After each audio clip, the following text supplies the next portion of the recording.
മോദിയുടെ സമ്മാനം കണ്ട് ഒരുപക്ഷെ ഞെട്ടിയത് മലയാളികളായിരിക്കും. അത്രമാത്രം ഞെട്ടലിലാണ് ഇപ്പൊ മലയാളികൾ. കാരണം ഇങ്ങനെ ഒരു സമ്മാനം മോദി കൊടുക്കുമെന്ന് മലയാളികൾ ഒരിക്കലും ചിന്തിച്ചിട്ടില്ല. അതെ, ഇനിയും ഉണ്ട് ഞെട്ടാൻ. എന്താ ഈ ഞെട്ടലില് നമ്മൾ എന്തൊക്കെ കാര്യങ്ങൾ സൂക്ഷിക്കണം, എന്തൊക്കെ കാര്യങ്ങൾ ശ്രദ്ധിക്കണം, എന്തൊക്കെ അറിയണം? അതായത് ഇപ്പൊ GST ആണല്ലോ ഇപ്പം എല്ലായിടത്തും ചർച്ചാ വിഷയം. GST മഹോത്സവം എന്നാണ് പറയുന്നത്. കാരണം നവരാത്രി ദീപാവലി എൻ്റെ നവരാത്രി ദീപാവലി ഗിഫ്റ്റ് ഇതാന്ന് പറഞ്ഞിട്ടാണ് മോദി ഒന്നൊന്നര ഗിഫ്റ്റ് ആയിപ്പോയി. കാരണം നമുക്കറിയാം കൊറോണയുടെയൊക്കെ സമയത്ത് അദ്ദേഹം ഒരു 1 ലക്ഷം കോടിയുടെയൊക്കെ ഒരു പദ്ധതിയൊക്കെ പ്രഖ്യാപിച്ചിരുന്നു. അത് എനിക്കറിയാവുന്ന കമ്മ്യൂണിസ്റ്റ് നേതാക്കന്മാർ വരെ അതിനെപ്പറ്റി നല്ല അഭിപ്രായം പറഞ്ഞിരുന്നു. അതുകൊണ്ട് ഞാൻ അത് രഹസ്യമായിട്ട് എന്നോട് വ്യക്തിപരമായി പറഞ്ഞിരുന്നു, അത് നല്ല പദ്ധതിയാണ്, ഉള്ള സാധനം എന്ന് പറഞ്ഞിരുന്നു. അപ്പം പറയുന്നില്ല. അപ്പൊ എന്തായാലും സെപ്റ്റംബർ 22 ഇത് കാണുന്നുണ്ടെങ്കിൽ മനസ്സിലാവും ആരാണെന്ന്. അപ്പൊ എന്തായാലും സെപ്റ്റംബർ 22 തൊട്ട് ഇന്ത്യയിലാകെ ഈ മഹോത്സവം തുടങ്ങിയിരിക്കുകയാണ്. ഈ സൂപ്പർ മാർക്കറ്റിലൊക്കെ പോകുന്ന സ്ത്രീകൾ അന്തം വിട്ട് നിൽക്കുന്ന ഒരു കാഴ്ചയാണ് നമ്മൾ കാണുന്നത്. കാരണം അവരുടെ ഈ പറയുന്ന ഉപയോഗ സാധനങ്ങൾക്ക് അവർ വാങ്ങിക്കുന്നതിന് ഒരുപാട് വില കുറഞ്ഞിരിക്കുന്നു. ഇത്രയും വില കുറവ് ആരും പ്രതീക്ഷിച്ചില്ല. അപ്പോ ഇത് GST എന്ന് കേട്ടാൽ തന്നെ മലയാളിക്കാർ അത് ചെയ്യായിരുന്നു. ഓർമ്മയുണ്ടായിരിക്കും. GST വെച്ച് കുറെ ഒരു മുതലെടുത്തിട്ടുണ്ട് കുറെ കച്ചവടക്കാർ. GST വന്നുകൊണ്ടാണ് വില കൂടുതലെന്നും പറഞ്ഞ് വില കൂട്ടിയിട്ട് വിൽക്കുന്നവന്മാര് അന്നുണ്ടായിരുന്നു. GST തുടക്കത്തിലെ 2017 എന്തായാലും നവരാത്രി ആഘോഷം ഇപ്പോൾ നടക്കുന്നുണ്ട്. നമുക്കിത് 2 ദിവസത്തെ ആഘോഷമാണ്, പക്ഷെ 10 ദിവസത്തെ ആഘോഷമാണ് നോർത്ത് ഇന്ത്യയിലൊക്കെ. പിന്നെ ദീപാവലി വരുന്നുണ്ട് അടുത്ത മാസം. അതും അവർക്ക് വലിയ നീണ്ടു നിൽക്കുന്ന ആഘോഷമാണ്. നമുക്കത് ഒരു ദിവസമേ ഉള്ളൂവെങ്കിലും. പിന്നെ ക്രിസ്മസ്, ന്യൂ ഇയർ വരുന്നുണ്ട്. ഓണം കഴിഞ്ഞു പോയല്ലോ എന്നൊരു വിഷമം മാത്രമാണ് നമ്മുടെ മുമ്പിലുള്ള. ഇതിൽ ഈ കച്ചവടം തകൃതിയായി നടക്കണം. അറിയാലോ, ഉത്സവ സീസണുകളിലാണ് കച്ചവടം തകൃതിയായി നടക്കുന്നത്. കച്ചവടം തകൃതിയായി നടക്കണമെങ്കിൽ അതുകൊണ്ട് ആൾക്കാർക്ക് വാങ്ങൽ ശേഷി വേണം. വാങ്ങൽ ശേഷി വേണമെങ്കിൽ നമുക്ക് നമ്മുടെ ശേഷിക്കുള്ള കൊക്കിനൊതുങ്ങാവുന്ന സാധനങ്ങളായിരിക്കണം വില. എന്നാലും നമുക്കത് കൊത്താൻ പറ്റുകയുള്ളൂ. അപ്പൊ അങ്ങനെ ആണ് നമ്മുടെ മുമ്പിലേക്ക് ഉൽപ്പന്നങ്ങൾ വന്നിരിക്കുന്നത്. അങ്ങനെ വന്നാലേ മാർക്കറ്റിലേക്ക് കൂടുതൽ പണം ഒഴുകുകയുള്ളൂ. അങ്ങനെ വരുമ്പോൾ ആൾക്കാർക്ക് വിലക്കുറവിന്റെ ആനുകൂല്യം കിട്ടും. ഇതാണ് GST സ്ലാബ് കൊണ്ട് ഉദ്ദേശിക്കുന്നത്. അപ്പൊ GST സ്ലാബ് ഇപ്പൊ 2 സ്ലാബുകളാണ് വെച്ചിരുന്നത്. നേരത്തെ അനവധി സ്ലാബുകൾ ഉണ്ടായിരുന്നു. അതെല്ലാം തന്നെ കുഴഞ്ഞു മറിഞ്ഞു കിടക്കുന്ന ഒരു അവസ്ഥ ഉണ്ടായിരുന്നു. അതെല്ലാം മാറ്റി, അത് നേരത്തെ തന്നെ അങ്ങനെ മാറ്റി. ഇപ്പോൾ അതിനെന്തായാലും ചിട്ടയാക്കി 2 സ്ലാബുകളാക്കിയാണ് വെച്ചിരിക്കുന്നത്. ഒന്ന് 5% സ്ലാബുകളും 2 18% സ്ലാബും.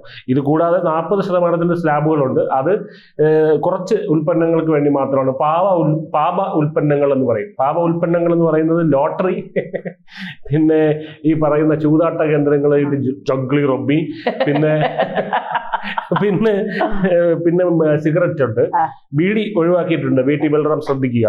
പിന്നെ അങ്ങനെ ഉള്ള കാര്യങ്ങൾക്കാണ്. മദ്യം ഇതുവരെ ഉൾപ്പെടുത്തിയിട്ടില്ല. മദ്യം ഉൾപ്പെടുത്തണമെന്നുള്ളതാണ് ഒരു മദ്യപാനികൾക്കുള്ള ആവശ്യം. കാരണം 300% ഇവിടുത്തെ ടാക്സ്. പക്ഷെ അത് കേരള സർക്കാർ അത് ആശങ്കയോടെയാണ് കാണുന്നത്. 40% ആക്കിയാലേ തീർന്ന് കേരളത്തിന്റെ കാര്യം. അറിയാലോ, മോഹൻലാലിനെ തോൽപ്പിക്കാൻ റെക്കോർഡ് തിയേറ്റർ കളക്ഷനിൽ മോഹൻലാലിനെ തോൽപ്പിക്കാൻ ഇന്ന് ബിവറേജസ് മാത്രമേ ഉള്ളൂ. അപ്പോ ആ അവസ്ഥ നശിക്കുന്ന ഒരു കാഴ്ചയൊക്കെ ഉണ്ടാവും. അങ്ങനെ സംഭവിക്കാതിരിക്കട്ടെ. കാരണം കേരളം വലിയ പ്രതിസന്ധിയിലേക്ക് പോകും. എന്തായാലും അങ്ങനെ ഈ 40% സാധാരണക്കാരന് ആവശ്യമുള്ള കാര്യമല്ല. സാധാരണക്കാരന് ആവശ്യമുള്ളതെന്ന് പറഞ്ഞാൽ നിത്യ ഉപയോഗത്തിനോ, അല്ലെങ്കിൽ ഇതൊക്കെ കാശിന്റെ കുന്തളിപ്പുള്ളവരല്ലേ ഇതൊക്കെ ചെയ്യുന്നത്. അപ്പൊ അങ്ങനെയുള്ളവർക്കുള്ളതല്ല. കാരണം ലോട്ടറി എടുക്കണമെന്നൊക്കെ പറഞ്ഞു കഴിഞ്ഞാൽ സാധാരണക്കാരന് ആവശ്യമുള്ള കാര്യമൊന്നും ഒരിക്കലും വാദിക്കാൻ പറ്റില്ല. അപ്പൊ അവിടെ നിൽക്കട്ടെ. ഇനി നമുക്ക് 5% മുതൽ 18% ഉള്ള 2 സ്ലാബുകളായിട്ട് പരിമിതിപ്പെടുത്തുന്നതിനുള്ള ഉപയോഗങ്ങൾ എന്തൊക്കെയാണെന്ന് നോക്കാം. അതായത് GST 2017 ഇത് ഇൻട്രൊഡ്യൂസ് ചെയ്ത സമയത്ത് ഒരുപാട് ആശങ്കകൾ ഉണ്ടായിരുന്നു, കച്ചവടക്കാർക്കും ഉപഭോക്താക്കൾക്കും. അതൊക്കെ എനിക്ക് ഓർമ്മയുണ്ട്. അതായത് ഒരു കടയിൽ നിന്ന് ചിക്കൻ കറി വാങ്ങിച്ചപ്പോൾ GST ആണെന്നും പറഞ്ഞ് അദ്ദേഹം ഇരട്ടി വിലയൊക്കെ എൻ്റെ കയ്യിൽ നിന്ന് വാങ്ങിച്ചിട്ടുണ്ട്. പിന്നീട് അറിയുന്നത് GST. അപ്പൊ എനിക്ക് എന്റെ GSTയിലുള്ള എന്റെ അറിവില്ലായ്മ ചൂഷണം ചെയ്യുകയാണ് അവിടെ. അപ്പൊ ഞാൻ അവിടെ മോദിയെ ചീത്ത വിളിക്കുകയാണ് ചെയ്തത്. കാരണം GST കൂട്ടിയിട്ട് കളവാൻ എന്ന് വിചാരിച്ചു. കാരണം എനിക്ക് ചിക്കൻ കറി കഴിക്കാൻ പറ്റുന്നില്ല എന്ന് വിചാരിച്ച്. പിന്നീട് അറിഞ്ഞത് ഇത് ഇയാളുടെ പരിപാടിയായിരുന്നു. GST എന്നും പറഞ്ഞ് അങ്ങനെ കുറെ നേരം പറ്റിച്ചു. പിന്നെ അത് പ്രശ്നം ഉണ്ടാക്കി. എന്തായാലും അതവിടെ കറക്റ്റ് സ്ലാബിലേക്ക് കൊണ്ടുവന്നു. അപ്പൊ ഇത്തരത്തിൽ ഒരുപാട് ആശങ്കകളും ആശയക്കുഴപ്പങ്ങളൊക്കെ ഉണ്ടായിരുന്നു. പിന്നീട് ഇതെല്ലാം സ്റ്റെബിലൈസ് ചെയ്ത് കൊണ്ടുവന്നു.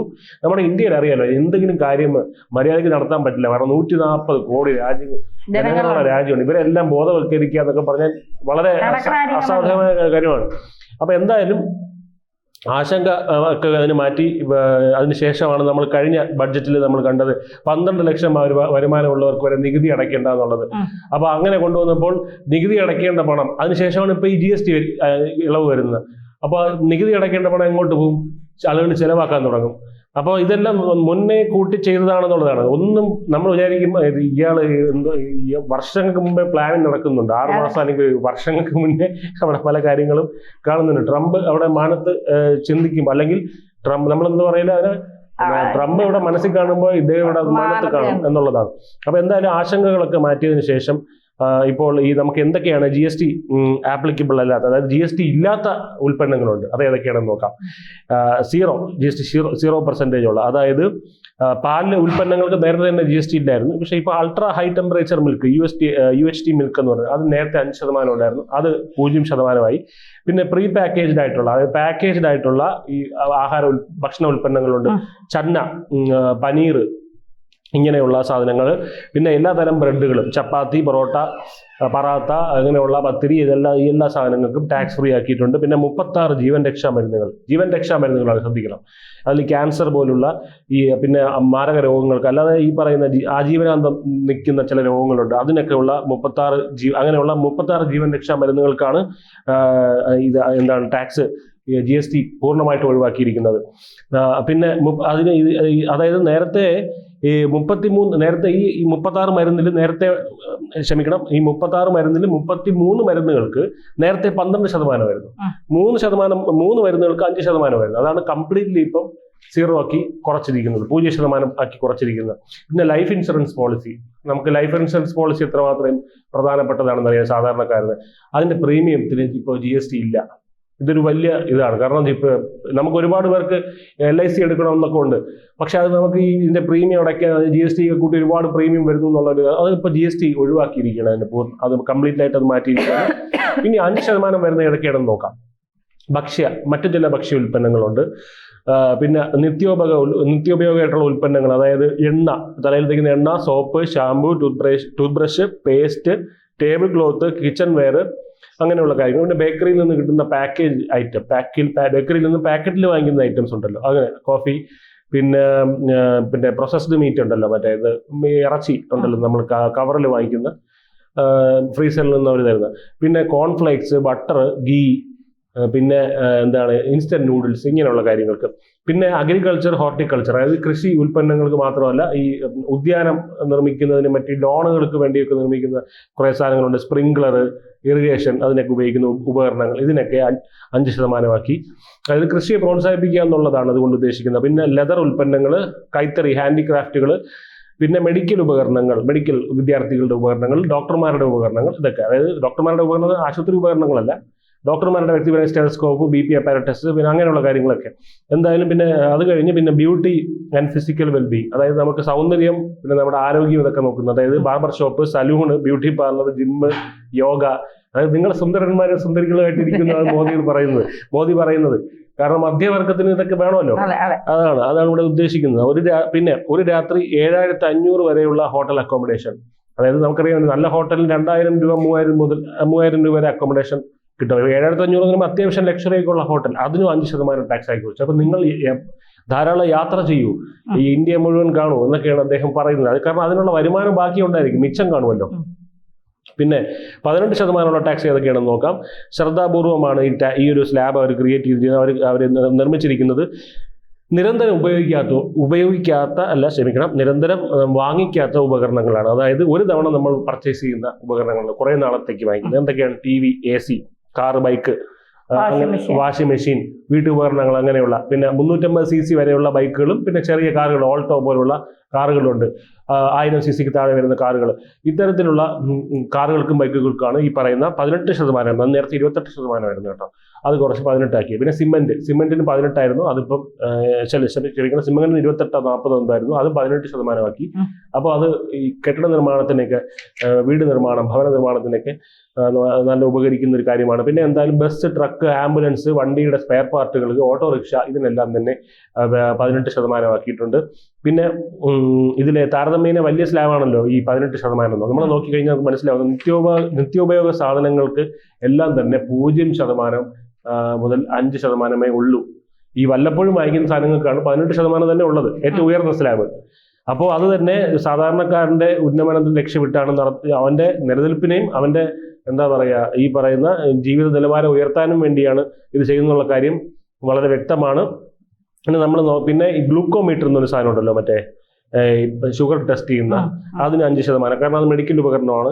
പിന്നെ ഫെർട്ടിലൈസർ, കൃഷിക്കാർക്കുള്ള ഫെർട്ടിലൈസർ ഉണ്ടല്ലോ, വളം, അതിന് 5% ആക്കി. പിന്നെ സർജിക്കൽ, മെഡിക്കൽ, ഡെന്റൽ, വെറ്റിനറി അങ്ങനെയുള്ളവർക്കുള്ള ഉപകരണങ്ങൾ 5% ടാക്സ് ആക്കി. പിന്നെ ഡയപ്പർ, സാനിറ്ററി നാപ്കിൻ, ഇതിനൊക്കെ 5% ആക്കിയിരിക്കുന്നുണ്ട്. ജീവൻ രക്ഷാ മരുന്നുകളുടെ മാത്രമല്ല, ജീവൻ രക്ഷാ മരുന്നുകൾക്ക് ടാക്സ് ഇല്ല, സാധാരണ മരുന്നുകൾക്ക്, മറ്റ് മരുന്നുകൾക്ക് 5% ആക്കി കുറച്ചു. അതായത് 12% നിന്ന് 5% ആക്കി കുറച്ചിരിക്കുകയാണ്. അപ്പോൾ ഇതാണ്. പിന്നെ ഇതുകൊണ്ട് സാധാരണക്കാരൻ എന്താണ് ഉപയോഗം? അതായത് പട്ടിണി മാറുമോ എന്നുള്ള ചോദ്യം ഉണ്ടല്ലോ ചിലവരുടെ. പട്ടിണി മാറുമോ? പട്ടിണി മാറും, അതാണ് ഇവിടെ ഉത്തരം. എന്ത് പറഞ്ഞാലും ചോദിക്കുന്ന ചിലവരുടെ പട്ടിണി മാറും എന്ന് ചോദിക്കും. പട്ടിണി മാറും. അതെങ്ങനെയെന്ന് ചോദിച്ചാൽ, ഇത്രയും പറഞ്ഞിട്ട് മനസ്സിലായില്ല എന്നുണ്ടെങ്കിൽ കുറച്ചുകൂടെ വ്യക്തമാക്കി പറയാം. അതായത് നമ്മൾ ഫാമിലി ബഡ്ജറ്റ്, അതായത് നേരത്തെ ഈ GST അടച്ചുകൊണ്ടിരുന്ന പൈസ എല്ലാം ബഡ്ജറ്റ് കൂട്ടി, ഒരു സാധാരണക്കാരൻ രണ്ടറ്റം കൂട്ടിമുട്ടിക്കാൻ നോക്കുന്ന സാധാരണക്കാരൻ ബഡ്ജറ്റ് കൂട്ടുമ്പോൾ കുറെ പൈസ മിച്ചം വരുന്നു. അപ്പോൾ ഒരു മാസം ഒരു സിനിമയ്ക്ക് പോകാം. ഒരു സിനിമയ്ക്ക് പോകുന്നതിന് ചിലവൊക്കെ അറിയാലോ. 4 പേര് അടങ്ങുന്ന ഒരു കുടുംബം ഒരു സിനിമയ്ക്ക് പോയാൽ പോപ്കോൺ വാങ്ങിച്ചതൊക്കെ ഇപ്പോൾ ഒരു 1000 രൂപ 1500 രൂപ പൊട്ടും, വണ്ടിക്കൂലി എല്ലാം കൂടെ ചേർത്ത്.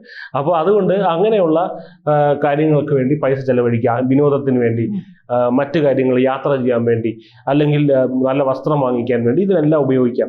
അങ്ങനെയൊക്കെയുള്ള കാര്യങ്ങളാണ് ഇവിടെ നടക്കാൻ പോകുന്നത്. അപ്പോൾ എന്താണ്, ഒരു സാധാരണക്കാരന്റെ വാങ്ങൽ ശേഷി കൂട്ടുന്നതിനോടൊപ്പം തന്നെ അവന്റെ ജീവിത നിലവാരവും ഉയർത്തിക്കൊണ്ടുവരും. അതിനോടൊപ്പം തന്നെ പ്രൊഡക്ഷൻ കൂടും. ഡിമാൻഡ് കൂടുമ്പോൾ സ്വാഭാവികമായിട്ടും പ്രൊഡക്ഷൻ കൂടും. അപ്പം ഇത് മൊത്തത്തിലൊരു ചലനാത്മകമായിട്ടുള്ള സമ്പദ് വ്യവസ്ഥ, ചട്ട സമ്പദ് വ്യവസ്ഥയല്ല, ചലനാത്മകമായ ജീവനുള്ള തുടിക്കുന്ന സമ്പദ് വ്യവസ്ഥ ഉണ്ടാക്കിയെടുക്കുക എന്നുള്ളതാണ് മോദിയുടേത്. അപ്പോൾ അത് മോദിയുടെ ലക്ഷ്യം തന്നെ പറഞ്ഞത് മധ്യവർഗത്തിന്റെ മനസ്സിൽ കണ്ടാണ്. നിങ്ങൾ ആഘോഷിക്കൂ എന്ന് പറയുന്നില്ലേ, നമ്മൾ പറയുന്നത് നവദമ്പതികളോട് പറയില്ലേ നിങ്ങൾ ആഘോഷിക്കൂ എന്ന് നമ്മൾ പറയുന്നത്. അതുപോലെ മധ്യവർഗത്തിനോട് മോദി പറയുന്നതാണ് നിങ്ങൾ ആഘോഷിക്കൂ ജീവിതം എന്നുള്ള രീതിയിൽ അദ്ദേഹം പറയുന്നതിനോടൊപ്പം രാജ്യത്തിന്റെ അഭിവൃദ്ധിയും കൂടെ ഇതിനോടൊപ്പം ഉണ്ടാകുന്നു. ട്രംപിനുള്ള മറുപടി കൂടെയാണ് തീർച്ചയായിട്ടും. അപ്പോൾ എന്തായാലും ഇതിന് ചൂഷണം ഉണ്ടാവില്ല എന്നുള്ള ചോദ്യം അതാണല്ലോ. ഇപ്പൊ കമ്മികളല്ലേ ചുടിച്ചുകൊണ്ട് പലരും ചൂഷണം ചെയ്യുന്നവർ ഇവന്മാരായിരിക്കും ആദ്യം ചൂഷണം ചെയ്യുന്നത്. കാരണം 18 മുതൽ 18% ഉള്ള ഒരു കാര്യത്തിന്, ഉൽപ്പന്നത്തിന് 5% ആകുമ്പോൾ സ്വാഭാവികമായിട്ടും ഇവരെന്ത് പറയും? ഇവന്മാരെന്ത് ചെയ്യും? ചില നല്ല കുശാഗ്ര ബുദ്ധികളുണ്ടായിരിക്കും. ഇവന്മാര് ആ വില അങ്ങനെ അങ്ങ് മെയിൻറ്റെയിൻ ചെയ്യും. MRP ഉണ്ടല്ലോ, അതുപോലെ അങ്ങ് മെയിൻറ്റെയിൻ ചെയ്യും. അപ്പൊ അറിയില്ലല്ലോ സാധാരണക്കാരൻ വന്ന് GST ഏത് മറ്റേത് ചെകഞ്ഞൊന്നും നോക്കില്ലല്ലോ. അപ്പൊ അങ്ങനെ ചെയ്യും. അപ്പൊ അങ്ങനെ ഉള്ളവന്മാരെ പിടിക്കാൻ വേണ്ടി കേന്ദ്ര സർക്കാരിന്റെ മാർക്കറ്റ് മോണിറ്ററിംഗ് ടീമുണ്ട്.